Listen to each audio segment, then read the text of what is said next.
আমাদের অতিবৃষ্টির কারণে নোয়াখালী বিভিন্ন উপজেলার উপজেলায়ও জলাবদ্ধতার সৃষ্টি হয়েছে।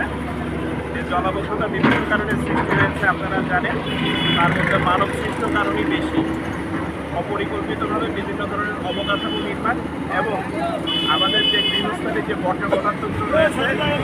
জীবনের যে বর্জ্য পদার্থগুলো রয়েছে, সেই বর্জ্য পদার্থগুলো যত্রতত্রভাবে